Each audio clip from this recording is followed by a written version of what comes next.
പൊന്നമ്മേ, അമ്മയുടെ ഒരു പുസ്തകം. ഈ പുസ്തകങ്ങളൊക്കെ ആരെങ്കിലും വായിക്കും? ഈ മൊബൈൽ ഫോണിലുള്ള യൂട്യൂബും ഗെയിമും ഒക്കെ എന്ത് രസാ. പുസ്തകം ഭയങ്കര ബോറാണമ്മേ. മോനെ, നീ വിചാരിക്കുന്നത് പോലെയല്ലേ വായന. വായന തന്നെ ഒരു സുഖം, അതൊന്ന് വേറെയാണ്. നീ ഒന്ന് വായിച്ചു നോക്ക്. എനിക്കൊന്നും പറയാം, ഞാൻ ഉറങ്ങാൻ പോവാ.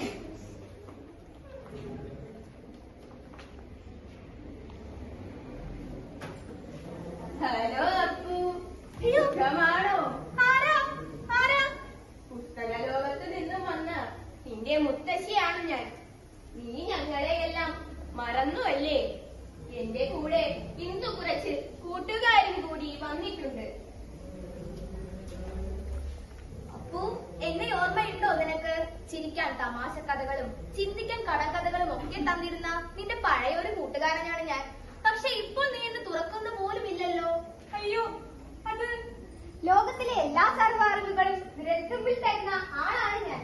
നീ മൊബൈലിൽ തിരയുന്ന ഗൂഗിളിന്റെ ഒക്കെ മുത്തശ്ശിയാണ് ഞാൻ. നീ എന്നെ വായിച്ചാൽ നിന്റെ അറിവ് വർദ്ധിക്കും. അതിലൂടെ പരീക്ഷയിൽ ഒന്നാമനാകാം. ഭാവനയുടെ ലോകത്തേക്ക് നിന്നെ കൂട്ടിക്കൊണ്ടുപോകാൻ ഞങ്ങൾ എത്ര എത്ര കഥകളാണെന്നോ കാത്തു വെച്ചിരുന്നത്. നമ്മൾ തമ്മിലുള്ള സൗഹൃദമെല്ലാം നീ മറന്നോ അപ്പു? എനിക്ക് മൊബൈൽ ഫോൺ ഉണ്ടല്ലോ, പിന്നെ നിങ്ങളൊക്കെ എന്തിനാ? മോനെ അപ്പു, മൊബൈൽ ഫോൺ നല്ലതാണ്. പക്ഷേ അമിതമായാൽ അത് നിന്റെ കണ്ണിന് കേടാണ്. അത് നിന്റെ ചിന്താശേഷി കുറയ്ക്കും. എന്നാൽ വായന അങ്ങനെയല്ല. വായന നിന്റെ ഭാവനയെ വളർത്തും. വായനയുടെ ലോകം നിന്നെ ഒരു മനുഷ്യനാക്കി മാറ്റും. പി.എൻ. പണിക്കർ എന്ന മഹാൻ വായനയുടെ പ്രാധാന്യം നമ്മെ പഠിപ്പിച്ചത് വെറുതെയല്ല.